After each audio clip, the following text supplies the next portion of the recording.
Seja bem-vindo, seja bem-vinda. É uma alegria ter você por aqui.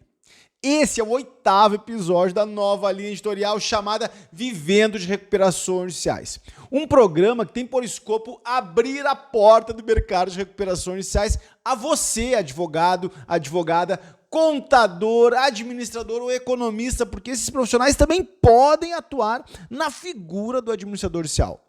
O nome Vivendo de Recuperações Judiciais pretende abarcar viver bem de recuperações judiciais. Significa bons honorários, um posicionamento, um prestígio na sua comunidade e assessorias a empresas em crise. Aliás, um mercado que está demandando muito nesses idos de 2023. Então faz o seguinte, se organiza e acompanha essa linha editorial. Eu sou Marcelo Andreatta, advogado, professor universitário, licenciado e criador desse canal que divide com você conteúdos importantes de direito empresarial, sobretudo do tema recuperação judicial. Esse é o 8º episódio. O título desse episódio é "Com isso, você terá sucesso em uma recuperação judicial". Ou, em outras palavras, qual a diferença da recuperação judicial da Gradiente com a recuperação judicial das livrarias Saraiva? Eu quero enfrentar com você a variável, o coração, a explicação maior que define o sucesso de uma recuperação judicial. Para quem se destina esse conteúdo? Esse conteúdo se destina prioritariamente para quem pretende trabalhar com recuperação judicial, incluir recuperação judicial no portfólio do seu escritório, colocar a recuperação judicial na linha de frente da sua atuação e ser muito bem remunerado para esse trabalho. Dizendo isso, eu incluo advogados, advogadas, contadores, administradores e economistas. E eu refiro contadores, administradores e economistas porque cada vez mais esses profissionais também são demandados pelo Poder Judiciário para atuar como administrador judicial. Aliás, essa é uma tendência nacional. Então, se você é contador, economista ou administrador, eu recomendo fortemente que leve essa alternativa de trabalho em conta, porque você pode, sim, ser muito bem remunerado, auxiliando o Poder Judiciário. Agora, dizendo isso, eu acabo também informando que se você é empresário e pretende entender melhor sobre o tema recuperação judicial, talvez não seja aqui o lugar para compreender a dinâmica do processo. Tem um vídeo específico que explica o momento ideal para se ingressar com o pedido e eu recomendo fortemente, se você é empresário ou empresária, recomendo que visite, porque eu aponto objetivamente os aspectos que você deve levar em conta antes de ingressar com esse extraordinário remédio jurídico. Agora, se você é concurseiro, está se preparando para a carreira pública, pensa em ingressar nas fileiras da magistratura ou do Ministério Público ou mesmo da Defensoria Pública, meu querido amigo, minha querida amiga, não é aqui o lugar que você vai compreender os detalhes dos artigos previstos na Lei 11.101. Eu imprimi, especialmente nessa linha editorial, um viés prático de atuação de fato no mercado de recuperações judiciais.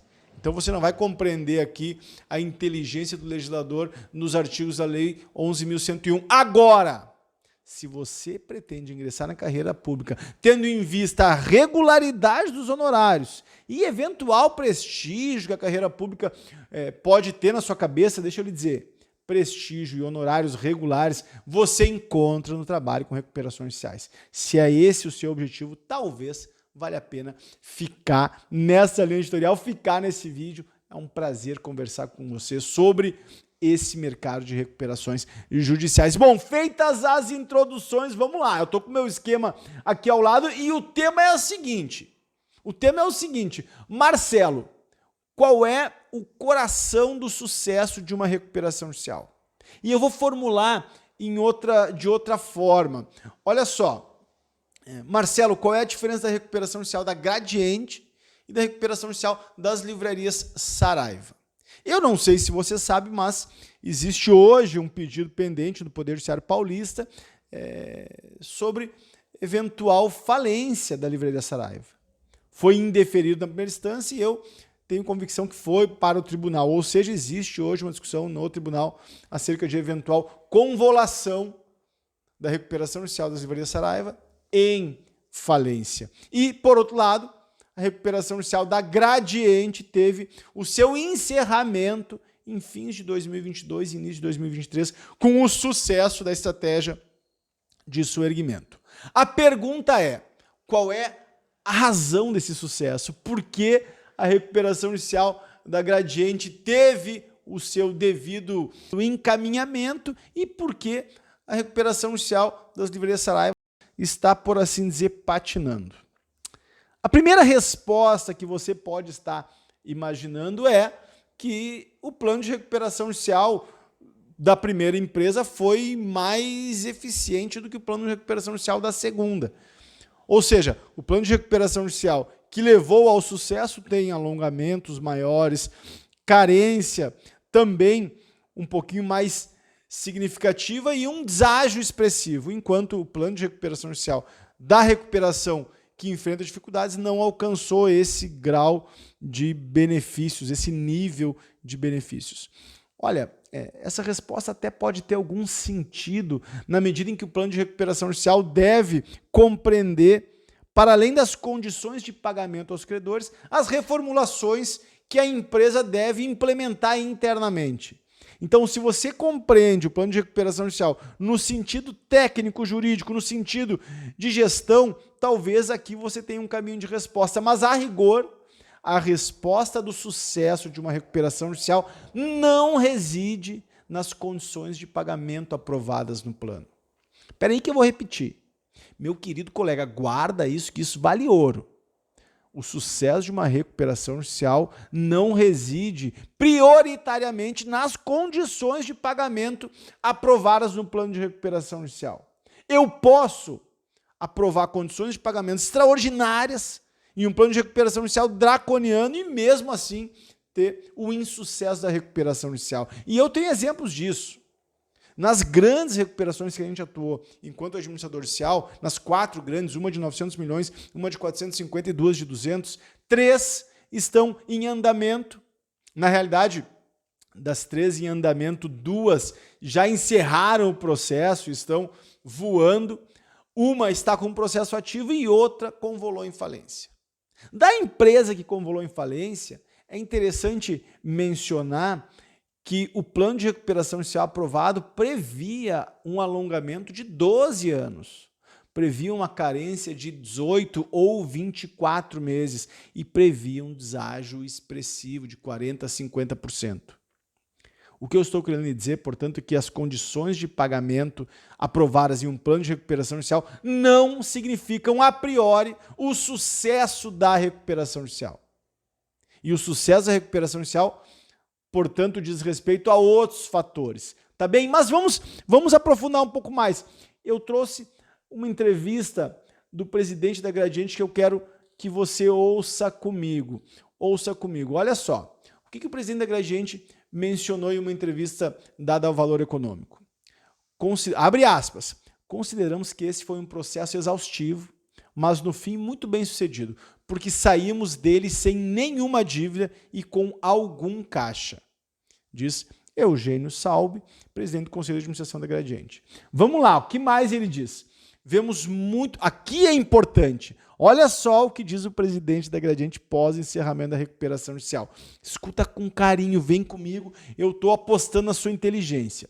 Vemos muito potencial no setor de energia solar, que cresce 50% ao ano, exige pouco investimento para instalação e ainda é um mercado pulverizado. Outro setor que também avaliamos é o de drones para a agricultura, dado o potencial do Brasil no setor. Então, ventilando novos mercados. Ainda compreendendo a recuperação judicial da Gradiente, o sobrinho de Eugênio, Ricardo, explica os termos do acordo de recuperação judicial foram bons, diz ele. Ajudou o fato de a empresa não estar totalmente operacional, conseguimos uma redução média de 86% das dívidas com os credores, que chegou a 95% no caso dos quirografários. Então, vamos lá, olha só. De um lado tem o presidente da Gradiente indicando novos mercados que a empresa vislumbra atuar. De outro lado, um plano de recuperação judicial no qual os credores quirografários receberam 95% de deságio e os credores com garantia receberam 86%. Eu acho que o percentual é um pouquinho menor de deságio dos credores com garantia. Mas o central aqui não é o plano de recuperação judicial, mas a operação. Meu caro colega, eu acompanhei recuperações judiciais similares, com os mesmos valores de endividamento. Eu consegui aprovar planos de recuperação judicial similares e a empresa A está muito bem, obrigado, teve a sua recuperação encerrada, e a empresa B está com gravíssimas dificuldades. Com tudo isso, eu quero chamar a sua atenção para o fato de que não é no plano de recuperação judicial que você vai encontrar o sucesso de uma estratégia de sorgimento. O sucesso de uma estratégia de sorgimento está na implementação, primeiro, de uma boa análise das razões que levaram a empresa à crise. Se o empresário ingressa com um pedido de recuperação judicial, tem suspensas as suas execuções e não faz essa excelente análise minuciosa, pormenorizada, que pretende compreender os processos internos e externos que levaram à crise, se não há essa análise pormenorizada, meu querido colega, a recuperação judicial ela vai ser um remédio homeopático, na medida em que não vai resolver o cenário de crise, vai apenas postergá-lo. Se você não perceber que o seu cliente está fazendo essa análise interna, você sabe que vai fazer um bom trabalho, mas que esse trabalho não gerará os frutos de recuperação plena do agente econômico. Porque assim, vamos pensar junto aqui comigo, qual é a finalidade do processo de recuperação judicial? Vamos pensar um pouco mais comigo. Qual é o conceito de recuperação judicial que eu afirmo e reafirmo no conjunto dos conteúdos que eu produzo? E você me acompanha, já sabe. Você acompanha meus vídeos, acompanha tudo que produzo e sabe que eu tenho um conceito formulado que é claro como o sol e que eu, se fosse você, anotaria, guardaria no seu caderno, anotaria na sua agenda e trabalharia no sentido de compreendê-lo. Recuperação judicial é um processo judicial com finalidade econômica alcançada pela via negocial. Com isso eu quero lhe dizer que você pode ter excelência nesse primeiro polo, processo judicial, você pode ter excelência no terceiro polo, via negocial, mas se você não tiver excelência, se você não tiver uma preocupação, e eu estou me referindo ao empresário, ao seu cliente, se o seu cliente não tiver uma atenção muito grande nesse polo que eu incluí no meio aqui, finalidade econômica, se você não tiver uma preocupação muito grande nesse polo intermediário, a finalidade do processo, finalidade econômica, estratégia de soerguimento, se você não olhar com carinho essa dimensão, não adianta você ter uma excelência na atuação processual, não adianta você ter uma competência ímpar do ponto de vista negocial. E isso significa que você deve orientar o seu cliente a fazer o dever de casa. Qual é o dever de casa, Marcelo? O dever de casa é uma análise, um escrutínio pesado acerca das razões que levaram a empresa à crise. E eu vou repetir aqui, processos internos problemáticos. A crise do agente econômico, em regra, ocorre em razão de uma gestão ineficiente. Nós estamos em um mercado cada vez mais competitivo, onde a redução de custos milimétrica pode trazer outro tipo de resultado. Nesse mercado competitivo, em que a concorrência é a tônica e a eficiência é o valor maior, uma empresa ineficiente tende a desaparecer. Veja o caso da Livraria Saraiva, porque eu trouxe no início desse vídeo a Livraria Saraiva como um exemplo. Eu me recordo que há 15 anos, era um prazer ficar na Livraria Saraiva, visitando os livros, mexendo em um, manejando o outro, tomando um café. Era um momento de prazer quase indescritível. Quem gosta de livro entende o que eu estou dizendo. Porém, essa realidade se manteve estagnada. De outro lado, a Amazon atropelou esse mercado. E atropelou com preços mais atraentes e com uma disponibilidade do produto mais acelerada. Eu me recordo que nos últimos 3 anos, visitar a Saraiva para comprar livros em especial, um título específico, era perda de tempo, porque eu chegava na Saraiva, perguntava do livro e o livro não estava à disposição. Por outro lado, na Amazon, eu alcançava o livro em 2 dias ou 3 dias, sem precisar me deslocar. Guardadas as devidas proporções, em um contexto de pandemia, a Amazon ocupou o espaço que a Saraiva, em algum momento, foi hegemônica. E como ela fez isso? A Amazon fez isso a partir de novos processos de gestão e da utilização de algo que hoje é uma obviedade, a utilização da tecnologia, a compressão das noções de espaço, ou seja, a rápida disponibilidade, e isso permitiu ela ter mais escala. A pergunta é a seguinte: a Saraiva poderia ter feito isso? A Saraiva teria capacidade de concorrência com a Amazon? Eu não sei, mas pela minha experiência como consumidor, eu vejo que ela nem tentou. Eu vejo que ela nem trabalhou no sentido de um mercado concorrencial com essas empresas que entregam os livros em casa. Então, se ela teria ou não teria sucesso na concorrência com a Amazon, não sei, talvez não tivesse. Agora, fato que ela nem tentou. Ela nem reformulou os processos de gestão. E há mais um elemento que eu vou acrescentar. Visitar a Saraiva em 2010, visitar a Saraiva em 2015, visitar a Saraiva em 2020, você não encontraria grandes diferenças. Era a mesma estrutura, mesmo processo de gestão, mesma tentativa de fidelidade ou ausência de tentativa de fidelidade. Se entrasse no site da Saraiva em 2010, 2015, 2020, é possível que não houvesse grandes novidades. Acontece que o mundo estava vivendo uma revolução nesse período. E com isso eu quero lhe dizer que, por mais que as livrarias Saraiva tenham aprovado um plano de recuperação judicial que impôs um sacrifício pesado aos credores, ou seja, que, por outro lado, ofereceu as condições de repactuação necessárias ao seu erguimento, o fato é que a empresa não alterou os seus processos internos e não leu a nova realidade do mercado editorial brasileiro, que quiçá mundial. Essa ausência de leitura e essa postergação da crise manteve a Saraiva na mesma fotografia de 2010, mesma fotografia de 2018, mesma fotografia de 2020. Acontece que esse período viu o smartphone voar. Você sabe quando foi criado o primeiro smartphone? O primeiro smartphone foi criado em 2008, na nossa geração, portanto.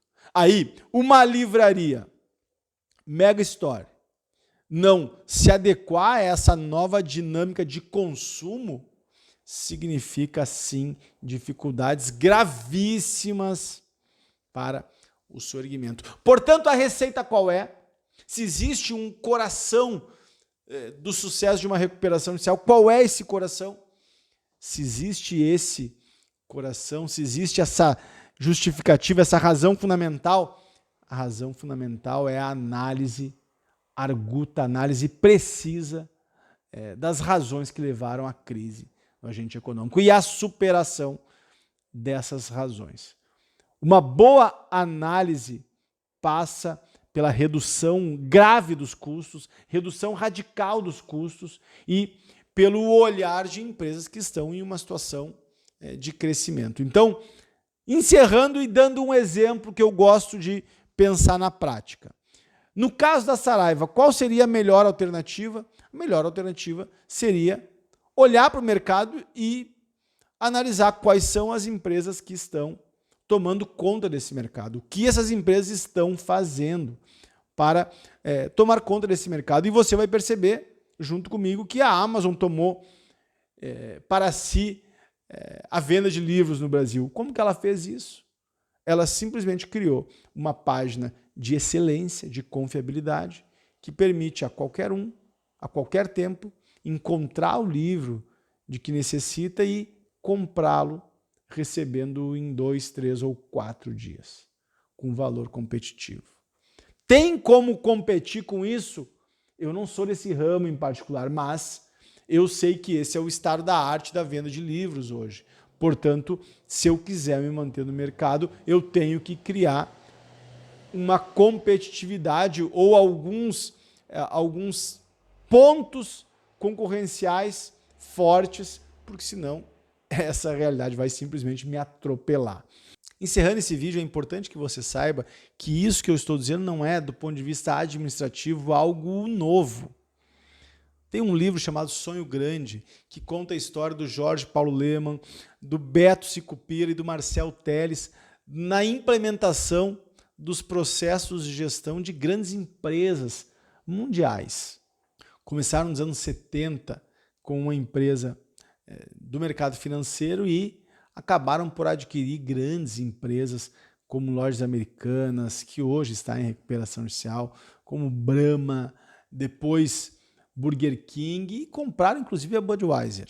Se você visitar esse livro e entender como esses empresários chegaram onde chegaram, você vai perceber que o segredo do sucesso desses 3 grandes empreendedores está nos processos de gestão.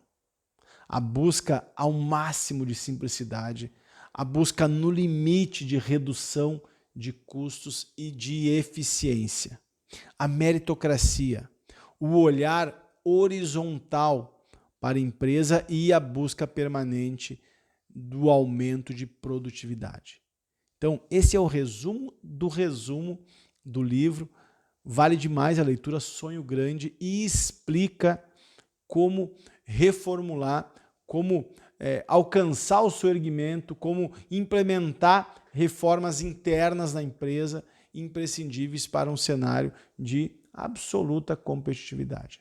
Um livro simples, um livro pequeno, mas interessantíssimo para entender a dinâmica de reformulação dos processos de gestão que eles implementaram em inúmeras empresas. Apenas para que você tenha uma ideia, nesse livro a autora conta como foi adquirida a cervejaria Brahma, que tinha cerca de 30% do mercado nacional, ou seja, um mercado imenso, mas que passava por severas dificuldades. E como estes empreendedores implementaram reformulações pesadas na administração da empresa, que fizeram com que, em algum momento dos idos de 2008, se eu não estou enganado, eles adquirissem a maior cervejaria do mundo, a Budweiser. Processos de gestão. Você deve levar em conta essa variável se você pretende que o seu cliente de fato alcance o seu erguimento. Espero que você tenha gostado desse conteúdo. Eu não me canso em compartilhar conteúdos práticos para a sua atuação. E assim, se você gostou, se inscreva no canal, curta esse vídeo e me envie outros temas, sugestões, assuntos que você queira que eu explore aqui conversando com você. Grande abraço, em frente!